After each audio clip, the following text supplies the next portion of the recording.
Bonsoir et bienvenue dans ce premier numéro de l'émission Warm Up. C'est la grande nouveauté proposée cette année par les organisateurs du concours hippique international de Genève qui fête ainsi dignement les 55 ans de cet événement. Une émission que vous retrouverez donc chaque jour sur le site internet chi-genève.ch puis en archive vidéo. Notre plateau, vous le voyez, on l'a installé ici au cœur du village des exposants. On est à 2 pas de la piste principale et c'est dans ce décor qu'on va accueillir pendant 4 jours quantité d'invités. Nous vous proposerons aussi des reportages, des chroniques et des analyses. Pour m'accompagner à la présentation de ces 4 émissions, quelqu'un qui travaille dans les départements communication et sport au sein du comité d'organisation. Il est aussi speaker, grand connaisseur, ancien cavalier, Michel Sorg. Bonsoir. Voilà, beaucoup trop de pression. Beau palmarès, hein? Oui, pas tellement en tant que cavalier, mais... Je me souviens vous avoir vu dans des épreuves, vous étiez magnifique. Oui, c'était pas brillant, j'ai bien fait d'arrêter. Alors Michel, c'est un plaisir de vous avoir à mes côtés pour présenter cette série d'émissions. Alors un plateau pour une émission télé, ici au concours, c'est vraiment une façon supplémentaire de se rapprocher des internautes qui vous suivent nombreux chaque année via le site du concours. Oui, exactement. C'est vrai qu'on a depuis quelques années notre live streaming qui a explosé, si vous me passez l'expression. L'année dernière, on a franchi le cap des 140 000 spectateurs uniques pendant les 4 jours du concours. Donc on s'est dit, tiens, qu'est-ce qu'on pourrait offrir de nouveau? Qu'est-ce qu'on pourrait faire de mieux? Qu'est-ce qu'on pourrait faire en plus? Et c'est comme ça qu'est née l'émission Warm Up. C'était pas mal de travail. Et là, je dois dire que c'est assez émouvant de se dire que ça commence ce soir. Bravo en tout cas à toute l'équipe. On a de la chance. Hein, oui. On a un beau parrain, une belle marraine. Exactement. On démarre de belle manière cette émission puisqu'on a le plaisir d'avoir celui qui, à 30 ans, a gagné la première édition du Grand Slam en s'imposant 3 fois. D'abord à Genève, ici, il y a une année. Ensuite, à Aix-la-Chapelle et à Spruce Meadow. Il est numéro 1 mondial. C'est le Britannique Scott Brash. Bonsoir, Scott. Hi, how are you? Fine. Pour l'instant, ça va. Autre invité de marque, c'est la jeune directrice générale de ce concours hippique international de Genève, Sophie Motu-Morel. Bonsoir Sophie. Bonsoir Pascal, vous êtes alors, très gentil, hein, pas si jeune. Vous êtes jeune comme moi, Sophie. Alors, Scott Brash, content, j'imagine, d'être de retour ici à Genève. C'est quand même un concours spécial, hein. Vous aviez gagné l'an passé la finale du Top 10 et la première étape du Rolex Grand Slam. It's a special event for you because you won your first Grand Slam event here last year. You are happy to be back, of course. Yes, I love competing in Geneva. It's one of the best shows in the year, so it seems to be a very lucky place for me also. So this is where my journey began, and I'm delighted to be back here jumping. Il est évidemment très heureux d'être de retour. Il aime ce concours, c'est un des meilleurs du monde. Et puis évidemment, il a une saveur spéciale puisque c'est ici que son voyage dans le Rolex Grand Slam a débuté. Sophie Motu-Morel, les gens peut-être ne le savent pas, mais ils sont privilégiés hein, quand ils viennent ici au concours, à Palexpo, car c'est rare d'avoir le numéro 1 mondial et puis quantité déviennent ensuite au classement mondial. Hein, c'est un privilège. C'est vrai que c'est beaucoup de chance de pouvoir avoir déjà les 10 meilleurs du monde puisque nous accueillons aussi la finale du Top 10 qui nous permet d'avoir tous ces merveilleux cavaliers présents à Genève. Et c'est vrai que le plateau de cette année fait rêver parce qu'on a vraiment des cavaliers exceptionnels qui sont présents. Et puis à part dans les grands rendez-vous hein, comme les Jeux Olympiques, les Championnats du Monde, c'est rare d'avoir un tel plateau. Donc le public genevois est gâté. Alors Scott Brash, on va revoir ensemble quelques images de cette magnifique saison 2014 et 2015 avec, on l'a dit, la victoire à Genève, puis celle d'Aix-la-Chapelle et Spruce Meadow et on vous retrouve juste après. La quête est terminée. Remporter les 3 majeurs à la suite, Genève, Aix-la-Chapelle, Spruce Meadows. Un défi sans précédent. Une victoire historique. Scott Brash a prouvé qu'il est l'un des meilleurs cavaliers de sa génération. Le premier à remporter le Rolex Grand Slam of Show Jumping. C'est avec impatience que nous attendons le CHI de Genève et le début d'un nouveau challenge. Voilà donc pour ce Grand Slam et cette magnifique victoire de Scott Brash. Quand on gagne comme ça 3 épreuves si importantes, Scott, en une année, c'est vraiment un exploit historique. À quoi vous attribuez cette réussite? How do you explain such a success? I don't know really. I think Sanctos is a wonderful horse and it takes a very special horse to be able to win in Geneva, but then also a different ring like Aachen and then Calgary. So all credit to him. He's been absolutely unbelievable for me this year. And my team behind me, my owners, my sponsors, we've had a a great team that has helped us throughout the year. Il explique justement que Sanctos est magnifique, qu'il faut un cheval spécial pour gagner ces 3 majeurs. C'est des pistes aussi différentes, parce que c'est vrai que Genève, c'est une piste en sable indoor, on a une grande piste en herbe avec Aix-la-Chapelle et à Spruce Meadows. Et puis il rend hommage aussi à toute l'équipe qu'il y a derrière lui, parce qu'on sait que derrière les cavaliers, il y a des grooms, il y a des maréchaux ferrants, il y a des entraîneurs, tout ça. Donc il rend hommage, c'est tout ça qui fait le succès. Alors parmi l'équipe qui vous entoure, il y a Lord Harris, c'est lui qui en 2011 vous lance un coup de fil. Il vous propose d'acheter Hello Sanctos. Et là, c'est là que l'aventure commence. You had a ring call from Lord Harris to buy Hello Sanctos. That's the start of the story. Yes, it was a special and important day in my life when Lord Harris rang me and decided he wanted to buy a horse with the Olympics in mind. And yes, this is how the story started and this is how I met Sanctos. Il dit que c'est une journée spéciale, évidemment, celle où Lord Harris l'a appelé pour lui expliquer qu'il voulait lui acheter un cheval en vue des Jeux Olympiques, et c'est comme ça que tout a commencé. Scott Brash, c'est vrai que vous avez écrit l'histoire avec ce Rolex Grand Slam que personne n'avait jamais remporté. Il y a aussi un bonus d'1 million d'euros, en plus des dotations des différentes épreuves. Comment est-ce qu'on gère tout ça? You made history by winning the Rolex Grand Slam. You won also the €1 million bonus. How do you manage this? It's a quite new situation, no? Yeah, it's difficult to manage. You have to take one step at a time. You know, I was lucky enough to win here in Geneva. Then all eyes were on Aachen, and then after we won Aachen, then there was a small chance that it was possible. So we targeted Calgary, and yes, it was a dream come true to win the Rolex Grand Slam of show jumping. Un rêve qui devient réalité, difficile de gérer justement les concours les uns après les autres en se disant à Aix-la-Chapelle, tiens, il en reste un, peut-être que ça peut être possible. Ici, c'était le premier pas. I have another question about the media request. It's amazing, no? Since you win in the Rolex Grand Slam, la couverture, les demandes médiatiques sont incroyables, on imagine.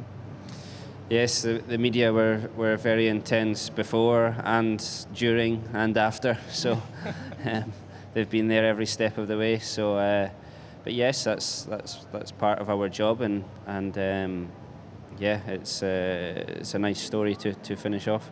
C'est une belle histoire avec beaucoup de demandes avant, pendant et après. Il y a beaucoup de choses à gérer, évidemment, d'un point de vue médiatique. Un petit mot, parce que Scott Brash, il vient de changer d'écurie. Il était basé en Écosse et maintenant il est descendu dans le sud de l'Angleterre, dans le West Sussex, je crois. You left Scotland, you're now in the south of England. That's a big change also this year. Yes, it was. I was starting to do a lot more shows, a lot more in Europe, and the travel from Scotland for the horses each week was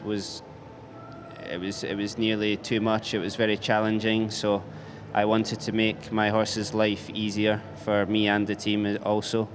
So yes, I bought a house with stables and things in West Sussex, near London, and yes, I'm very happy there now, and we have the facilities we need to compete at the top level, and I think my horses are very happy there also. Belles installations. Il y avait beaucoup de trajets à faire, évidemment, depuis l'Écosse, vu que la plupart des concours se font quand même en Europe, en tout cas le continent européen, un peu moins dans le nord. Donc il voulait simplifier la vie de tout le monde, de son cheval, de ses chevaux, mais également de toute l'équipe qui est autour de lui et la sienne. Scott Brash, vous parlez beaucoup de votre équipe. Combien de personnes aujourd'hui travaillent avec vous? Combien de personnes vous aident dans votre vie quotidienne de sportif d'élite? How many people help you every day in your team? I have 4 members of staff and one girl who drives the lorry for me and helps out, so 1 part-time. So yeah, 4.5 if you like. And but they're a fantastic team, and the horses come first in all our lives, and this is the most important thing, and they're a fantastic team to have behind me. Fantastique équipe qui est derrière lui avec une groom qui conduit le camion. Enfin, il y a toute une équipe qui est là depuis plusieurs années. C'est aussi ça, certainement d'ailleurs, qui fait la réussite de Scott. C'est ce team spirit dont on parle très souvent. Scott, on va terminer avec vos objectifs ici au Concours hippique de Genève. Et puis, pour l'année 2016, j'imagine que c'est les Jeux Olympiques. What are your goals here in Geneva for this year and next year? I think the Olympic Games now. Yes, well, as I said, it's wonderful to be back here in Geneva. For me, this is where my journey started, so it's a great show for me, and I would love to go very well again this year. So I try my best.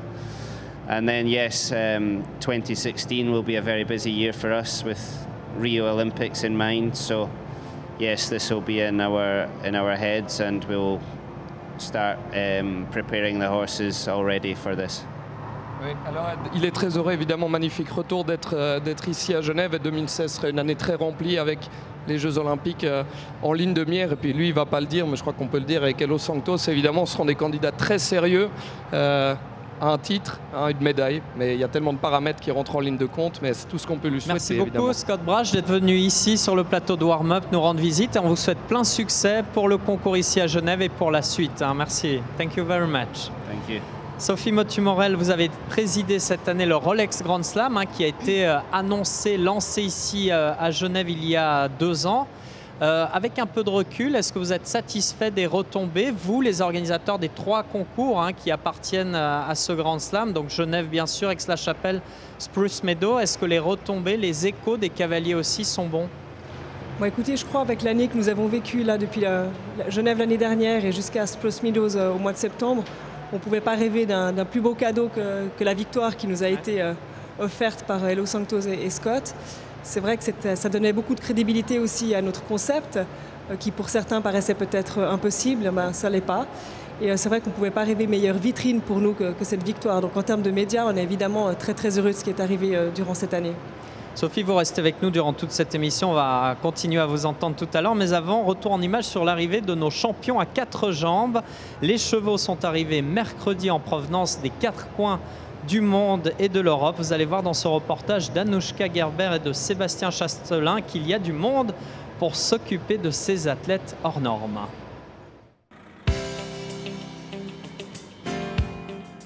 Mercredi, J-1, les derniers réglages, mais aussi et surtout l'arrivée des 320 chevaux qui participeront aux différentes épreuves de ce 55e concours hippique de Genève.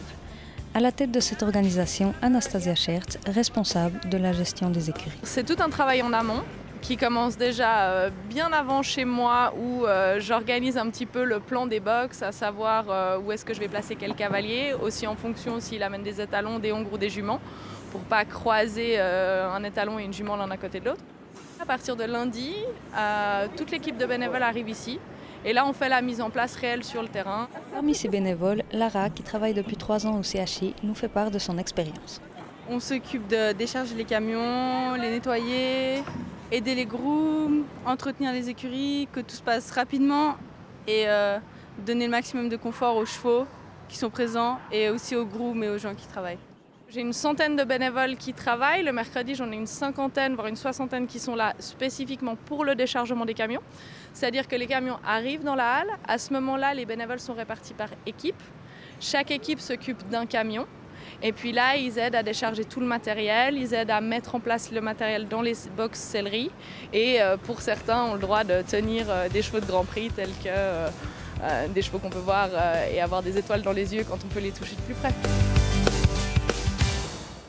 Voilà donc pour les chevaux qui participent à ce concours hippique international de Genève qui sont donc choyés, on l'aura compris. Michel Sorg, c'est un sacré branle-bas de combat quand on accueille tous ces animaux qui ont beaucoup de valeur, il faut les soigner. Oui, évidemment, c'est vrai qu'on a 350 chevaux à peu près qui sont dans les écuries. Il y a les chevaux de saut d'obstacle, mais on a aussi de l'attelage, du cross, du horseball, des attractions, de la voltige, ça fait du monde à héberger. Ça fait beaucoup de monde à héberger et puis on peut faire un petit clin d'œil à tous ces bénévoles qui travaillent pour l'ensemble du concours, les 700 et dans le cas présent pour les écuries. C'est vrai qu'ils choient les camions, les chevaux. Enfin, c'est sympathique à vivre. C'est sympathique à vivre. Alors je vous rappelle qu'on vit ensemble la première émission Warm-Up. C'est la grande nouveauté de cette 55e émission que vous retrouvez tous les soirs en streaming live sur le site internet du concours. Et on passe maintenant à la rubrique L'invité.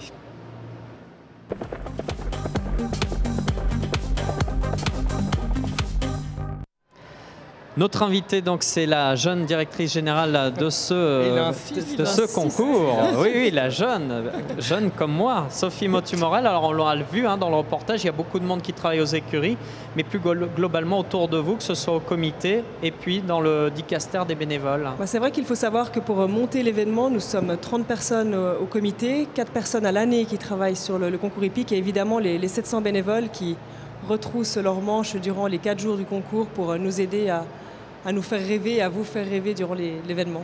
Et alors on se souvient que samedi dernier ici il y avait le Supercross et c'est la course à la montre. Dès que les motos sortent, le public sort aussi. Là c'est la course à la montre pour être prêt, pour tout démolir, construire à nouveau en gardant certaines infrastructures qui servent aussi au concours hippique. C'est exactement cela. Du moment que le Supercross termine samedi soir aux alentours de minuit et 1h, nous arrivons juste derrière eux et nous commençons, du moment qu'ils sortent et qu'ils évacuent les halles, à arriver avec notre matériel.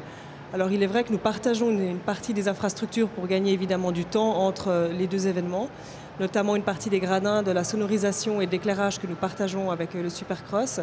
Mais au-delà de ça, il nous reste que 4 jours finalement, et un petit peu moins, pour pouvoir mettre sur pied l'événement.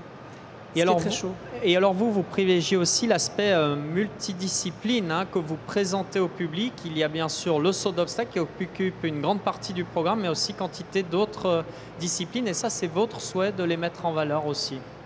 Nous voulons présenter vraiment toutes les facettes de notre sport. C'est vrai que bien évidemment le saut d'obstacle est la discipline reine de notre événement, ça c'est une certitude, mais nous voulons aussi présenter à notre public d'autres choses, peut-être des choses encore un peu méconnues, notamment cette année il y aura le horseball qui est une discipline encore méconnue en Suisse. Donc on essaye vraiment de pouvoir présenter des choses nouvelles à notre public. Il y aura aussi évidemment d'autres disciplines, mais peut-être vous allez en parler. Oui, et la recette marche parce que le public est toujours au rendez-vous et c'est la 7e fois aussi, on peut le préciser quand même. Et félicitations aussi à vous, jeune directrice générale. 7e fois que le concours remporte le prix du meilleur concours du monde. Ça fait plaisir, ça récompense tous ces efforts. Ça récompense tous ces efforts et surtout aussi, on parlait des bénévoles à l'instant, aussi pour eux, je crois que c'est d'abord eux qui méritent cette récompense.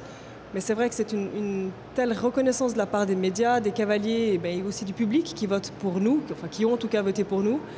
C'est vrai que quand on sait qu'on travaille une année pour mettre sur pied une manifestation et qu'au bout du compte on est élu numéro 1 parmi bien d'autres événements qui sont également très très beaux, c'est clair qu'on est très fiers de cela.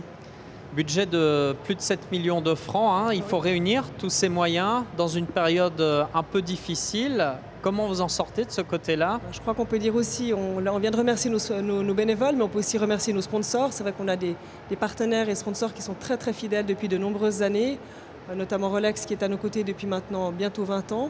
C'est la 19e année, le Crédit Suisse qui nous suit aussi depuis 2008.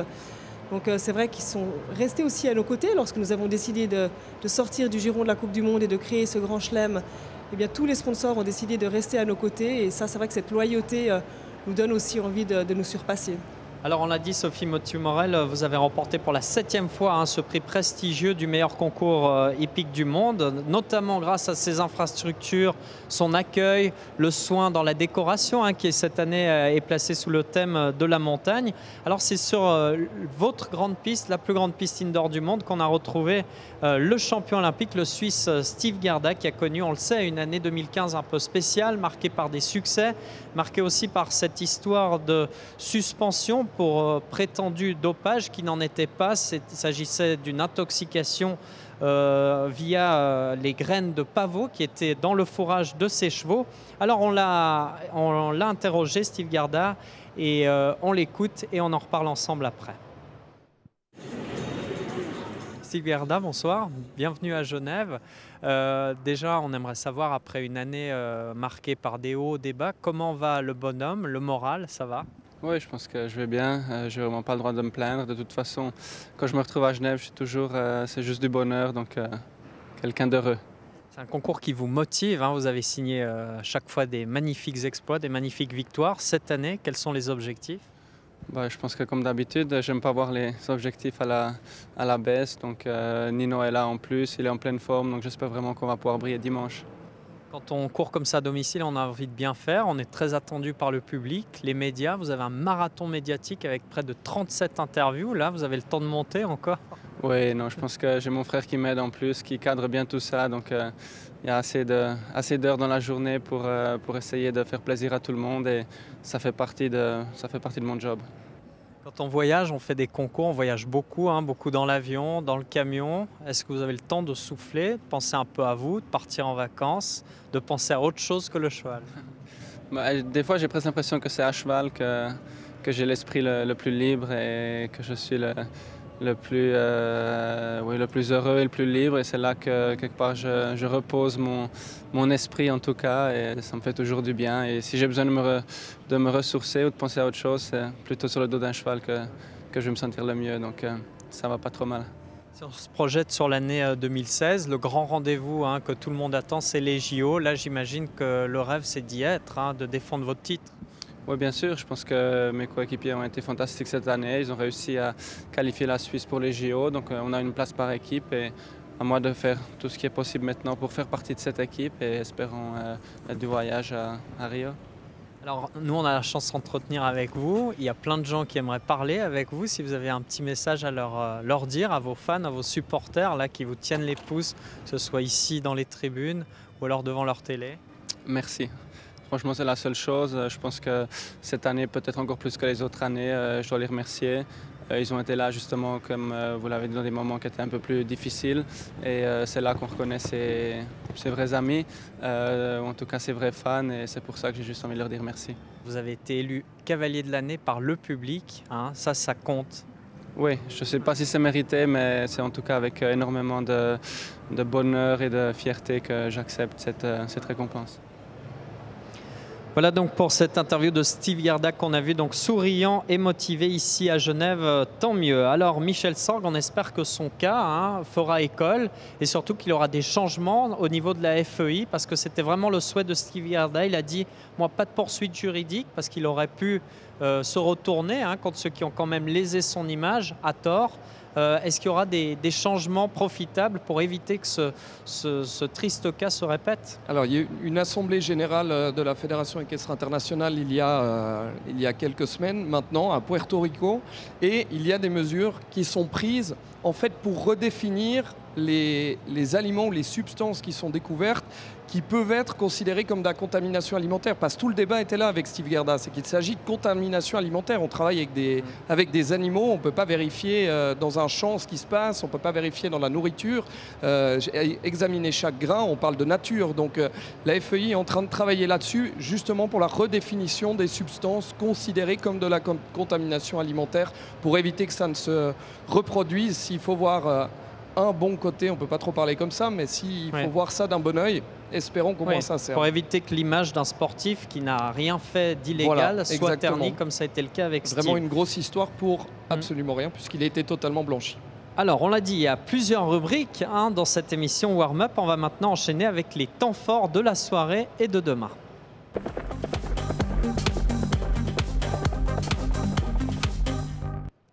Le programme qui vous attend ce soir et ces prochains jours, c'est avec la première épreuve majeure du jour, Michel Sorg. C'est tout à l'heure, à suivre aussi en streaming live. Oui, exactement, c'est le Crédit Suisse Grand Prix. C'est une des glorieuses du concours hippique international de Genève. Elle compte pour le classement mondial, mais surtout, j'ai envie de dire, elle est qualificative pour le Grand Prix du Rolex Grand Slam de dimanche après-midi. Il y a des préqualifiés pour ce Grand Prix qui sont les médaillés des championnats majeurs, les médaillés individuels des JO, des championnats du monde, des championnats d'Europe, la finale de la Coupe du Monde, le vainqueur du Grand Prix de l'an dernier. Donc ça, c'est ce soir à 20h45. Et il y a 20 autres cavaliers en plus de ces préqualifiés qui peuvent ce soir décrocher leur ticket pour le Grand Prix de dimanche. Donc c'est évidemment très important pour tous les concurrents qui n'ont pas encore leur place pour ce Grand Prix. Ce sera à 20h45. On se retrouvera un petit peu plus tôt parce qu'il y aura une cérémonie pour Scott Brash d'ailleurs sur la grande piste pour le féliciter pour son grand chelem. Cérémonie en présence des représentants de Rolex et de Sophie Motu-Morel qui féliciteront Scott Brash et on commentera ça avec Vincent Delair. Oui, le cavalier genevois qui nous fait le plaisir d'être à nos côtés c'est de nouveau cette année pour commenter ces épreuves. Et puis autre temps majeur, c'est vendredi soir la finale du top 10. Oui, la 15e, la 11e à se disputer ici à Genève. C'est à 20h15 et puis à 20h, il faudra déjà être présent parce qu'il y aura toute la présentation, un film qui sera diffusé sur l'écran géant avec des interviews du cavalier, donc des cavaliers. Donc c'est un véritable show qui est orchestré à partir de 20h avant la grande chasse du soir. Et puis l'an passé, c'était une première ici, sur la piste de Palexpo, le cross, avec même des cavaliers qui sortaient de la piste principale. Vous renouvelez l'expérience cette année. Oui, c'est vrai que ça a été incroyable l'année dernière. Je pense que Sophie sera d'accord. On a eu une ambiance complètement folle. C'est aussi des cavaliers un petit peu différents. C'est des vrais showman qui ont motivé le public, qui levaient les bras au ciel quand ils étaient sur les obstacles. C'était absolument incroyable. Cette année, ils seront un petit peu plus nombreux. Il y en a 20 et le parcours sera un petit peu plus long. Il y a 29 efforts qui sont prévus par Peter Hasenböhler, le chef de piste. Et on a là aussi parlé de la participation au cross indoor. On aura par exemple Mark Todd, qui est le seul cavalier de l'histoire à être 2 fois champion olympique individuel de concours complet, qui sera là. Il a été élu cavalier du XXe siècle, donc on se réjouit de le découvrir aux côtés de 19 autres concurrents, des Nicolas Touzin par exemple, et Michael Young qui est juste champion d'Europe, du monde et olympique. Donc vraiment on a un gratin incroyable. Et juste avant ça, il y aura le Crédit Suisse Geneva Classic que Martin Fuchs avait gagné l'an dernier. Il m'a glissé à l'oreille hier. J'aimerais bien le garder, ce titre-là. Voilà. Alors on verra s'il le fait. Et puis le vainqueur Edicence de cette première édition du Cross sera avec nous sur ce plateau dans notre émission de samedi soir. Et puis le dimanche, c'est la Coupe du Monde d'attelage présentée par la RTS à 10h30 et le Grand Prix Rolex. Comptant pour le Rolex Grand Slam dimanche à 14h. Il reste encore des places, Sophie Motu-Morel, pour les gens qui sont devant leur ordinateur, leur télévision, qui veulent peut-être venir. Alors il reste encore des places pour demain et puis évidemment pour dimanche. Par contre samedi on est quasiment sold out, donc il reste quelques places mais très peu. Donc il faut se dépêcher si on a vraiment envie de venir voir le concours. Et puis on rappelle que toutes les épreuves de ce concours sont à suivre en direct sur le streaming live du site internet du concours, chi-genève.ch. Puis Michel, on profite de rappeler une nouveauté aussi cette année. Oui. N'hésitez pas quand vous publiez sur les réseaux sociaux à utiliser le hashtag CHI Genève parce qu'il y a plein d'écrans qui ont été disposés dans le village des exposants qui répertorient en fait tous les posts avec le hashtag CHI Genève. Donc c'est l'occasion de voir vos photos sur les écrans de Palexpo. Merci beaucoup Sophie Motu-Morel de nous avoir accompagnés pour cette première émission. On était content de vous avoir aux côtés du numéro 1 mondial Scott Brash. Michel Sorg, on se retrouve demain. Le temps a passé vite. On se retrouve même tout à l'heure aux commentaires en fait. Voilà. Ça va être long pour vous, toute la soirée avec moi. J'aime bien travailler ici, je suis passionné comme vous.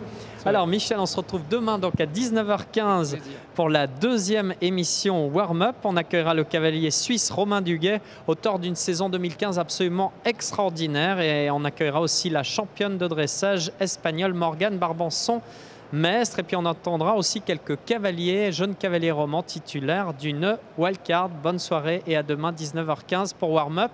Et ça continue avec les épreuves en direct tout à l'heure dès 20h20, 20h30. À tout de suite.